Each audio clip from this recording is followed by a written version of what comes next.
नमस्ते दोस्तों, स्वागत है आपका कोडिंग हेयर चैनल पर।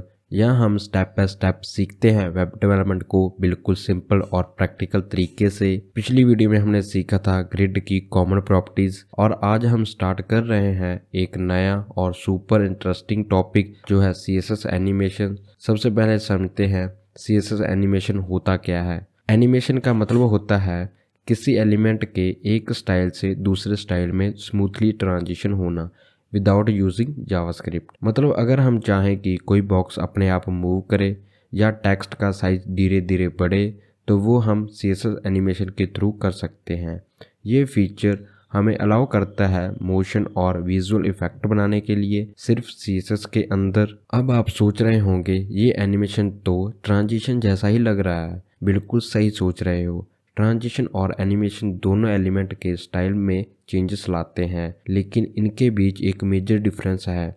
ट्रांजिशन में चेंजेस तब होता है जब कोई इवेंट ट्रिगर हो, जैसे हम उस पर होवर करें या फिर क्लिक करें। एनिमेशन में चेंज ऑटोमेटिकली होता है बिना किसी ट्रिगर के और कंटिन्यूसली रिपीट भी हो सकता है। मतलब एनिमेशन ज़्यादा डायनामिक और एडवांस्ड होता है। अब समझते हैं एनिमेशन का ब्लूप्रिंट। ये सिंटैक्स एक टेम्पलेट या ब्लूप्रिंट होता है जो बताता है कि एनिमेशन के स्टार्ट और एंड में स्टाइल कैसा होगा, जिसके लिए हम एक कीवर्ड लिखते हैं की फ्रेम्स @ लगाकर, और फिर हम एनिमेशन का नेम लिखते हैं, फिर हम लिखते हैं फ्रॉम और इसके अंदर हम लिखते हैं प्रॉपर्टी और वैल्यू जो रिप्रेजेंट करता है स्टार्टिंग स्टेट। फिर हम लिखते हैं टू, इसमें भी हम प्रॉपर्टी और वैल्यू लिखते हैं, ये रिप्रेजेंट करता है एंडिंग स्टेट को। मतलब अगर हम चाहते हैं कि एक टेक्स्ट का साइज बढ़े तो हम फ्रॉम और टू के बीच स्टाइल डिफाइन कर देते हैं और ब्राउज़र उसके बीच के फ्रेम्स ऑटोमेटिकली जनरेट कर देता है। अब चलिए समझते हैं एनिमेशन के मेन प्रॉपर्टीज़ को वन बाय वन, जो हमें कंप्लीट कंट्रोल देती है एनिमेशन के टाइमिंग, स्पीड और रिपीट पर। तो सबसे पहले समझते हैं एनिमेशन नेम प्रॉपर्टी।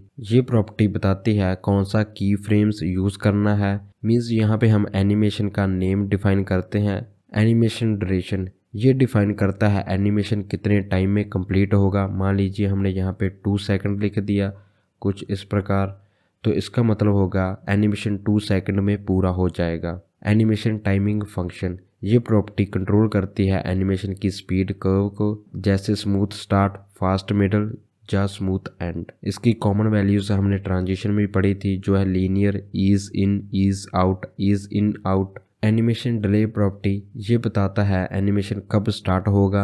मतलब एनिमेशन स्टार्ट होने से पहले कितने सेकंड ये वेट करेगा। जैसे हमने यहाँ पे 1 सेकंड लिख दिया तो इसका मतलब है एनिमेशन स्टार्ट होने से पहले 1 सेकंड वेट करेगा। एनिमेशन आइट्रेशन काउंट ये बताता है एनिमेशन कितनी बार रिपीट होगा। एग्जाम्पल के लिए हम यहाँ पे 1 2 3 में भी पास कर सकते हैं, या फिर हम एक कीवर्ड लिख सकते हैं इनफाइनाइट। इसका मतलब है कि एनिमेशन हमेशा चलता ही रहेगा। एनिमेशन डायरेक्शन ये डिसाइड करता है कि एनिमेशन का डायरेक्शन क्या होगा, जैसे नॉर्मल, रिवर्स, अल्टरनेट, एक्स्ट्रा। जेकर हमने यहाँ पे इसकी वैल्यू अल्टरनेट लिख दी तो इसका मतलब है कि एक बार फॉरवर्ड चलेगा और नेक्स्ट बार रिवर्स चलेगा। तो चलिए अब हम इसको समझते हैं प्रैक्टिकल के साथ। चलते हैं हमारे VS कोड में। यहाँ पे मैंने एक H1 लिखा है और इसके अंदर CSS एनिमेशन लिख दिया टेक्स्ट, और एक डिव बनाया है और उसके अंदर मैंने क्लास पास की है बॉक्स, और इसके अंदर टेक्स्ट लिखा है दिस इज ए बॉक्स। और यहाँ पे मैंने style.css file, external CSS file वो लिंक कर लिया है, और यहाँ पे मैंने उस div co dot box means class selector की सहायता से सिलेक्ट कर लिया और उसकी हाइट और विड्थ को मैंने फिक्स कर दिया और उसका बैकग्राउंड कलर मैंने पिंक पास कर दिया है। सबसे पहले हम लिखते हैं CSS एनिमेशन का सिंटैक्स। इसके लिए हम पहले लिखेंगे @, फिर हम लिखेंगे की फ्रेम्स, और इसके यहाँ पे हम कोई भी नेम पास कर सकते हैं। जैसे हम यहाँ पे पास कर सकते हैं कलर एनिम, यहाँ पे हम लगाएंगे करली ब्रेसेस, और यहाँ पे पहले हम लिखेंगे फ्रॉम मीन्स स्टार्टिंग पॉइंट हम यहाँ पे लिख रहे हैं। यहाँ पे हम करली ब्रेसेस लगाएंगे। फ्रॉम के अंदर हम लिखेंगे जो इनिशियल वैल्यू क्या होगी, उसके लिए हम चूज़ करेंगे जो बॉक्स के अंदर टेक्स्ट लिखा है उसको हम यहाँ पे सेलेक्ट करेंगे। उसके लिए हम प्रॉपर्टी लिखेंगे फ़ॉन्ट साइज।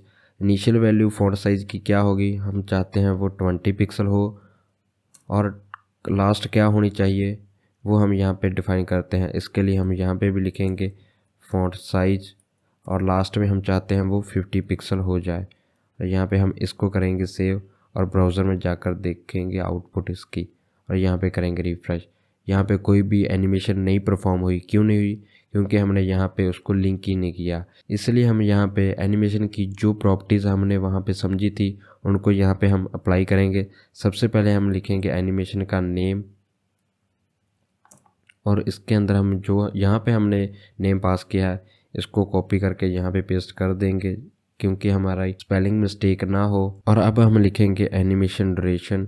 इसमें हम पास करेंगे कितने टाइम में ये कंप्लीट होना चाहिए। जैसे हम चाहते हैं ये 3 सेकंड में कंप्लीट होना चाहिए, तो हम यहाँ पे 3 लिखकर फिर ऐसा लगाएंगे, इसका मतलब होगा 3 सेकंड। और अब हम एक और प्रॉपर्टी लिखेंगे एनिमेशन आइटरेशन काउंट, और इसके अंदर हम नंबरिंग पहले पास करेंगे, मीन्स कितने टाइम वो हमारा एनिमेशन चलना चाहिए। जैसे हम चाहते हैं 3 टाइम हमारा एनिमेशन चले तो हम यहाँ पे 3 लिख देंगे। और यहाँ पे हम एक और प्रॉपर्टी लिखेंगे एनिमेशन डायरेक्शन, और यहाँ पे हम इसके अंदर वैल्यू पहले पास करेंगे नॉर्मल, सेव करेंगे और अब हम ब्राउज़र में जाकर करेंगे रिफ़्रेश। तो अब आप यहाँ पे देख सकते हो हमारा एनिमेशन चल रहा है, मीन्स वर्क कर रहा है। यहाँ पे ये 3 टाइम चला और यहाँ पे अब स्टॉप हो गया। हम चाहते हैं जो हमारा एनिमेशन है वो इनफाइनाइट मीन्स कंटिन्यूसली चलता रहे, तो इसके लिए हम यहाँ पे पास करेंगे एनिमेशन आइटरेशन काउंट के अंदर इनफाइनाइट। यहाँ पे हम पास करेंगे इनफाइनाइट, सेव करेंगे और ब्राउज़र में करेंगे रिफ़्रेश। अब हमारा जो एनिमेशन है वो कंटिन्यूसली चलता ही रहेगा। तो हम चाहते हैं ये थोड़ा जल्दी कंप्लीट हो, इसके लिए हम यहाँ पे एनिमेशन ड्यूरेशन के अंदर यहाँ पे हम 2 सेकंड पास कर देंगे, सेव करेंगे और यहाँ पे करेंगे रिफ़्रेश। तो अब आप यहाँ पे देख सकते हो जो हमारा एनिमेशन है वो जल्दी ही कंप्लीट हो रहा है, मीन्स 2 सेकंड के अंदर ही वो कंप्लीट हो जा रहा है। इनिशियल वैल्यू जो हो रही है वो फ्रॉम से आ रही है, जो लास्ट की आ रही है वो 2 के अंदर हमने जो पास किया है फ़ॉन्ट साइज 50 पिक्सल वो हो रहा है। अब हम यहाँ पे एनिमेशन की डायरेक्शन अल्टरनेट कर देंगे, यहाँ पे हम करेंगे अल्टरनेट, सेव करेंगे और यहाँ पे करेंगे रिफ़्रेश। अब एनिमेशन में थोड़ा चेंज आया, पहले क्या हुआ नॉर्मल चला, फिर उसका क्या हुआ अल्टरनेट हो गया, मीन्स फॉरवर्ड चला। इसमें क्या होता है एनिमेशन का डायरेक्शन कैसे चलता है, पहले फ्रॉम से 2 तक चलता है, फिर बैकवर्ड चलता है कुछ इस प्रकार 2 से फ्रॉम, मीन्स कुछ इस प्रकार इसका जो डायरेक्शन होता है। हम यहाँ पे अल्टरनेटिव रिवर्स भी लिख सकते हैं, ये एक वैल्यू होती है। और यहाँ पे हम रिफ़्रेश करेंगे। अब क्या हो रहा है, पहले 2 चल रहा है, फिर फ्रॉम चल रहा है, फिर फ्रॉम चलेगा, फिर 2 चलेगा, कुछ इस प्रकार अब हमारा एनिमेशन काम कर रहा है। एनिमेशन डायरेक्शन प्रॉपर्टी की और भी वैल्यूज़ होती हैं जो आप गूगल पर जाकर सर्च करना और उनके बारे में पढ़ना, ताकि आपको और ज़्यादा क्लियर हो। जितना ज़्यादा आप मैनुअली सर्च करेंगे उतना ही ज़्यादा आपके दिमाग के अंदर बैठता जाएगा जो भी हम कॉन्सेप्ट सीख रहे हैं। मैं आपको यही एडवाइस दूंगा, जो भी आप सीख रहे हो उसका आप डेली प्रैक्टिस करिए, 1-2 घंटा ज़रूर कीजिए, ताकि जो भी हम प्रॉपर्टीज और वैल्यूज़ सीख रहे हैं वो आपके दिमाग के अंदर अच्छी तरह से बैठ जाएं। आप सारी प्रॉपर्टीज और वैल्यू को रटने की ज़रूरत नहीं है, क्योंकि जैसे ही आप इसकी प्रैक्टिस डेली करोगे तो आपके अंदर ऑटोमेटिकली बैठ जाएंगे। तो दोस्तों रिकैप करते हैं, CSS एनिमेशन से हम एलिमेंट्स को स्मूथली मूव या ट्रांसफॉर्म कर सकते हैं। की फ्रेम्स डिफाइन करता है एनिमेशन का स्टार्टिंग और एंडिंग स्टाइल, और एनिमेशन की प्रॉपर्टीज हमें कंट्रोल देती हैं टाइमिंग, डिले और रिपीट का। तो दोस्तों आज हमने सीखा CSS एनिमेशंस के बारे में और समझा कि कैसे हम सिंपल सिंटैक्स से वेब एलिमेंट्स को एनिमेट कर सकते हैं। बस दोस्तों आज के लिए इतना ही। नेक्स्ट वीडियो में हम बात करेंगे CSS एनिमेशन के एडवांस टॉपिक्स, जहां हम मल्टीपल की फ्रेम्स और कॉम्प्लेक्स इफेक्ट्स देखेंगे। अगर आपको ये वीडियो पसंद आई और कुछ नया सीखने को मिला तो प्लीज़ वीडियो को लाइक करें, अपना फीडबैक कमेंट में लिखें और अपने दोस्तों के साथ शेयर करें। और हाँ, चैनल को सब्सक्राइब करना ना भूलें ताकि आप step by step tutorials miss ना करें। धन्यवाद दोस्तों, मिलते हैं नेक्स्ट वीडियो में। Happy coding, keep learning.